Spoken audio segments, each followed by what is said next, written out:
Hello friends, welcome to Pebbles. நான் உங்கள் கோபி சுதா. நம்ம இன்னைக்கு செய்ய போறது சுமங்கலி விரதத்துக்காக, அதாவது திருவாதிரைன்னு சொல்லுவோம். இந்த திருவாதிரை அன்னைக்கு என்னன்னா திருவாதிரை களி, ஏழுகறி கூட்டு செய்வாங்க. இது வந்து நம்ம நெய்வேத்தியமா படைக்கிறதுக்கு செய்ய போறோம். வாங்க எப்படி செய்யறதுன்னு பார்க்கலாம். கறி கூட்டுக்கு ஃபர்ஸ்ட் நம்ம தோரம்பருப்பை வேக வச்சுக்கலாம். இதை வந்து ஒரு 3 விசில் விட்டு எடுத்துக்கலாம். நம்ம 6 டேபிள் ஸ்பூன் அளவுக்கு எண்ணெய் விட்டுக்கலாம். 1 டேபிள் ஸ்பூன் கடலைப்பருப்பு ஆட் பண்ணிக்கலாம்.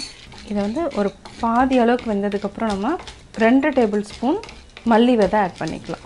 இது வந்து கொஞ்சம் டைம் ஆகுங்கிறதுனால நம்ம ஃபஸ்ட்டே போட்டுட்டு கொஞ்சம் பொன்னிறமாக வறுத்துக்கலாம்.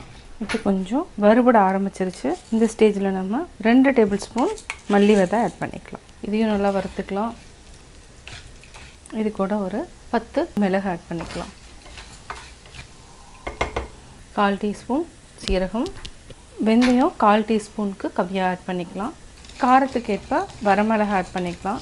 உங்களுக்கு காரம் கொஞ்சம் ஜாஸ்தி வேணும்னா ஒரு 8 வரமிளகா ஆட் பண்ணிக்கோங்க. கம்மியாக வேணும்னா ஒரு 5 வரமிளகா ஆட் பண்ணிக்கலாம். பொன்னிறம் ஆகிடுச்சு. கருவேப்பிலை கொஞ்சமாக, இது கூட தேங்காய் வந்து ஒரு 10 மாதிரி போட்டுக்கலாம். இதையும் நல்லா வறுத்துட்டு அரைச்சிக்கலாம். இந்த சூடே போதும். இது வந்து ஆற வச்சு அரைச்சிக்கலாம். என்னென்ன காய்கறிகள்னு பார்க்கலாம். பரங்கிக்காய், அவரைக்காய், வாழைக்காய், சேனைக்கிழங்கு, நீர்ப்பூசணி, சக்கரவள்ளிக்கிழங்கு, உருளைக்கிழங்கு. நம்ம 7 காய் எடுத்துக்கலாம். ஒரு சிலர் வந்து 9 காய் வேணும்னா நீங்கள் மொச்சை, கேரட் இந்த மாதிரி நிறையா காய்கறிகள் ஆட் பண்ணிக்கலாம். அதாவது ஒற்றைப்படையில் வரணும். 11 காயும் ஆட் பண்ணலாம். இப்போ நம்ம எல்லாத்தையும் இதை கட் பண்ணிக்கலாம். இப்போ நம்ம 1 டம்ளர் அளவுக்கு தண்ணி விட்டுக்கலாம். அரிஞ்சு வச்சுருக்கிற வாழைக்காய், நீர்ப்பூசணி, அடுத்து உருளைக்கிழங்கு, மஞ்சள் பூசணி, சேனைக்கிழங்கு, சக்கரவள்ளிக்கிழங்கு, அவரைக்காய், 7 காய்கறிகள் ஆட் பண்ணியாச்சு. இது வந்து நல்லா வேகணும். மஞ்சத்தூள் போட்டு வேக வச்சுக்கலாம். உப்பு நம்ம தேவையான அளவு ஆட் பண்ணிக்கலாம். நல்லா மிக்ஸ் பண்ணிக்கோங்க.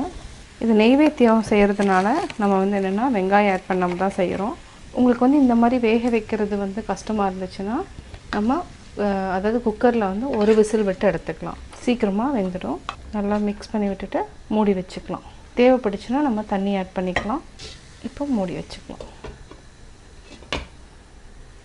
பெரிய நெல்லிக்காய் அளவுக்கு புளி எடுத்துக்கலாம். இதை தண்ணி விட்டு நல்லா கரைச்சி எடுத்துக்கலாம். கரைச்சி ஜூஸ் எடுத்து வச்சுக்கலாம். காய் வெந்ததுக்கப்புறம் நம்ம ஆட் பண்ணிக்கலாம்.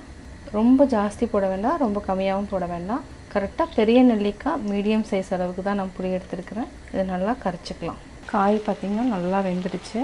ஜஸ்ட்டு ப்ரெஸ் பண்ணி பார்த்தாவே தெரியும். இது காய் வந்து ஒரு 7 நிமிஷம் ஆயிருக்கு. ஹை ஃப்ளேமில் வச்சதுனால நல்லா வெந்துடுச்சு. இன்னும் ஒரு 2 நிமிஷம் நல்லா வேகட்டும். வெந்ததுக்கப்புறம் நம்ம புளி ஊற்றிக்கலாம். 2 நிமிஷம் ஆயிடுச்சு. இப்போ நம்ம புளி ஊற்றிக்கலாம். திருவாதிரைங்கிறது என்னென்னா சுமங்கலி விரதம். இது வந்து டிசம்பர் மாதத்தில் வரும். இந்த திருவாதிரை அன்னைக்கு வந்து களி செஞ்சு சாப்பிட்டு மஞ்சள் கயிறு, குங்குமம் இதெல்லாமே வந்து என்னென்னா வரக்கூடிய சுமங்கலிகளுக்கு கொடுத்தா ரொம்ப விசேஷம். இந்த நாளில் வந்து திருவாதிரை களியும் 7 கறி கூட்டும் ரொம்ப விசேஷம். நெய்வேத்தியமாக படைக்கிறதுக்காக நான் செஞ்சிட்ருக்கேன். ஆல்ரெடி நம்ம அரைச்சி வச்சுருக்கிற அதாவது தேங்காய், தனியா, வரமிளகா, வெந்தயம், சீரகம், மிளகு இதையும் நம்ம ஆட் பண்ணிக்கலாம். கொஞ்சம் தண்ணி விட்டுக்கலாம்.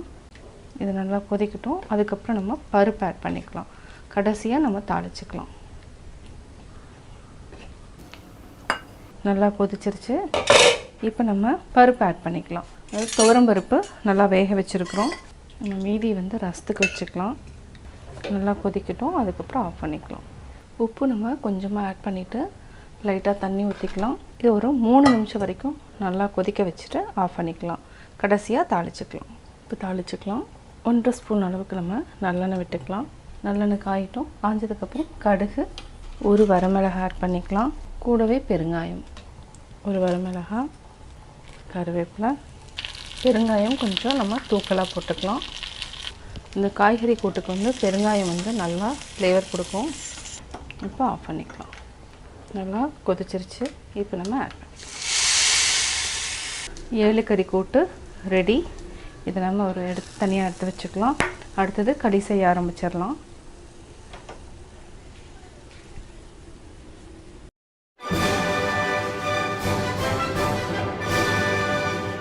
திருவாதிரை களிக்கு நம்ம பச்சரிசி தான் எடுத்துருக்கிறோம். அதாவது மாவு பச்சரிசி நம்ம எடுத்துருக்கிறது. இது வந்து 1 மணி நேரத்துக்கு நான் வந்து நல்லா ஊற வச்சுருக்கிறேன். இப்போ தண்ணியை வடிச்சுக்கலாம். தண்ணியை வடிச்சிட்டு அதுக்கப்புறம் பாசிப்பருப்பையும் அரிசியும் சேர்ந்து நல்லா வறுத்துட்டு மிக்சியில் அரைச்சிக்கலாம். தண்ணி வடித்து எடுத்துக்கலாம். திருவாதிரை களிக்கு நம்ம பாசிப்பருப்பு ஒரு 3 டேபிள் ஸ்பூன் எடுத்துக்கலாம். இதை வந்து நல்லா வறுத்து எடுத்துக்கலாம். அதாவது பச்சை வாசனை வந்து போயிடணும், அதே மாதிரி பொன்னிறமாக வறுபட்டுறணும், அந்த அளவுக்கு வறுத்து எடுத்துக்கலாம். இதை வறுத்து எடுத்ததுக்கப்புறம் நம்ம அரிசி வந்து நல்லா தண்ணி வடிஞ்சிட்ருக்கு, அதையும் வறுத்து எடுத்துக்கலாம். பாசிப்பருப்பை நம்ம பொன்னிறமாக வறுத்துட்டோம், அதாவது தீய விடாமல் வறுத்துக்கணும். இப்போது ஒரு பிளேட்டில் வந்து நம்ம ஆற வச்சுக்கலாம். அடுத்து நம்ம அரிசி, இதையும் நம்ம நல்லா வறுத்துக்கலாம். வறுத்துட்டு என்ன பச்சை வாசம் இருக்காது, டேஸ்ட்டும் வந்து நல்லாயிருக்கும். இது வெள்ளை துணியில் போட்டு காய வச்சும் பண்ணலாம். நான் வந்து நல்லா வந்து தண்ணி வந்து வடிச்சிட்டு இந்த மாதிரி பண்ணுறேன். இப்படியும் பண்ணலாம். சிம்மில் வச்சு வறுத்துக்கோங்க. இது அப்படியே நல்லா பொரிஞ்சு அப்படியே நல்லா அரிசி கொஞ்சம் உப்பி வரும். அந்த ஸ்டேஜில் நம்ம ஆஃப் பண்ணிக்கலாம். இப்போ அரிசியை நல்லா வறுத்துட்டோம். அரிசியை வறுத்ததுக்கப்புறம் ஆற வச்சு அரிசியும் பருப்பையும் ரெண்டையுமே பொடி பண்ணிக்கலாம். இப்போ ஆஃப் பண்ணிக்கலாம். நல்லா ஆறட்டும். ஆற வச்சு அரைச்சிக்கலாம். 150 கிராம்ஸ் அளவுக்கு அரிசியும் பருப்பு எடுத்துருக்குறோம். இதுக்கு வந்து 150 கிராம்ஸ்க்கு நம்ம வெல்லம் எடுத்துக்கலாம். ஸ்வீட் வந்து உங்களுக்கு ஜாஸ்தி வேணுன்னா இன்னொரு 25 கிராம் ஆட் பண்ணிக்கோங்க. இதை வந்து நல்லா கரைச்சிக்கலாம். அதுக்கப்புறம் ஆட் பண்ணிக்கலாம். அரிசியும் பருப்பு வெந்ததுக்கப்புறம் நம்ம வெல்லம் ஆட் பண்ணணும், இல்லைன்னா வந்து வேகாது. அதனால் இதை வந்து நல்லா கரைச்சி மட்டும் தனியாக எடுத்து வச்சுக்கலாம். இதை நம்ம அரைச்சி எடுத்துக்கலாம். நம்ம அரைச்சி எடுத்துட்டோம். இதை வந்து கொஞ்சம் ரவை மாதிரி தான் எடுத்துருக்குறோம். இன்னும் நல்லா அதை நைஸாக வேணும்னா நீங்கள் வந்து என்ன பண்ணுங்கன்னா சளிச்சிட்டு திருப்பி ஒரு 2 டைம் அரைச்சி ஆட் பண்ணணும். நான் வந்து கொஞ்சம் ரவை மாதிரி தான் களி வேணுங்கிறதுனால ரவை மாதிரியே அரைச்சிட்டேன். உங்களுக்கு இன்னும் நைஸாக வேணுன்னா இன்னும் நல்லா அரைச்சிக்கோங்க. இப்போ நம்ம ஒரு அடி கனமான பாத்திரம் எடுத்துக்கலாம். இதுக்கு வந்து ஃபஸ்ட்டு தண்ணி ஊற்றிக்கலாம். அதே மாதிரி நம்ம வந்து இது வந்து என்னென்னா சீக்கிரமாக வந்து கட்டி கட்டியாக பிடிச்சிரும். அதனால் இந்த ரவை அரிசி நம்ம அரைச்சதுலேயும் தண்ணி ஊற்றிக்கலாம். இதை வந்து மிக்ஸ் பண்ணி வச்சுக்கலாம். ஈஸியாக இருக்கும் உங்களுக்கு. களி கிண்டுறப்ப என்னென்னா கஷ்டம் தெரியாது. தண்ணி கொதிக்க ஆரம்பிச்சிருச்சு. இப்போ நம்ம அரைச்சி வச்சுருக்கிறத ஆட் பண்ணிக்கலாம். நல்லா மிக்ஸ் பண்ணிகிட்டே இருக்கலாம். இப்போ சிம்மில் வச்சுக்கோங்க. இன்னும் கொஞ்சம் தண்ணி ஊற்றி ஃபஸ்ட்டு பார்த்திங்கன்னா கஞ்சி மாதிரி தான் வரும். அப்படியே கொஞ்சம் கொஞ்சமாக நல்லா கெட்டியாயிடும். ஒரு சிலர் என்னென்னா தண்ணி வந்து கரெக்டாக 1 டம்ளருக்கு 2 டம்ளர் அளவுக்கு தண்ணி விட்டுட்டு குக்கரில் வந்து 2 விசில் விட்டு எடுத்துக்குவாங்க. நான் வந்து என்ன இதே மாதிரி தான் நான் வந்து செஞ்சு பழகியிருக்கேன். அதனால் இதே மெத்தடில் நான் ஃபாலோ பண்ணுறேன். உங்களுக்கு குக்கரில் வச்சு அதாவது விசில் விட்டு எடுக்கணும்னா அதுவும் ஈஸியான மெத்தட் தான். இந்த மாதிரி களி வந்து கிண்டணுங்கிற அவசியம் இல்லை. அதுவும் ரவை மாதிரி நல்லா வெந்துடும். இப்போ நம்ம வெல்லத்தை கரைச்சி வச்சுருக்கிறோம். இதை அப்படியே வடித்து அப்படியே ஆட் பண்ணிக்கலாம். நல்லா மிக்ஸ் பண்ணி விடுங்க. இது நல்லா சீக்கிரமாக கெட்டியாயிடும். உங்களுக்கு பார்க்குறதுக்கு கொஞ்சம் கொல கொலன்னு தான் இருக்கும். பட் நெய்வேத்தியம் பண்ணுற டைம் பார்த்திங்கன்னா நல்லா கெட்டியாயிடும். ஒரு 1/2 hour போச்சுன்னா அப்படியே நல்லா கெட்டியாக பிடிச்சி அப்படியே பொங்கல் மாதிரி ஆகிடும். வாசனைக்கு ஏலக்காய் தூள் போட்டுக்கலாம். இதை நல்லா மிக்ஸ் பண்ணிக்கோங்க. மூடி வச்சதுக்கப்புறம் அதாவது ஒரு 3 நிமிஷம் வரைக்கும் இருக்கட்டும். அதுக்குள்ளே நம்ம முந்திரியும் திராட்சையும் போட்டு தாளிச்சுக்கலாம். நெய் விட்டுக்கலாம். நம்ம ஒரு 20 முந்திரி வந்து எடுத்துருக்குறோம். இதை வந்து நல்லா உடச்சிட்டோம். இதை அப்படியே தாளித்து போட்டுக்கலாம். இது நல்லா பொன்னிறானதுக்கப்புறம் நம்ம திராட்சையை போட்டுக்கலாம். கேஸ் ஆஃப் பண்ணிவிட்டு திராட்சை ஆட் பண்ணிக்கலாம். பார்த்திங்கன்னா நல்லா பலூன் மாதிரி உப்பி வந்துடட்டும். இந்த சைடில் களி பார்த்திங்கன்னா நல்லா வெந்து ரெடி ஆயாச்சு.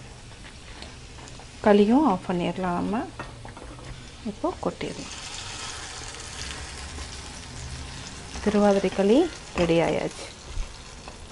திருவாதிரை களி 7 கறி கூட்டு எப்படி செஞ்சுங்கிறத பார்த்தீங்க.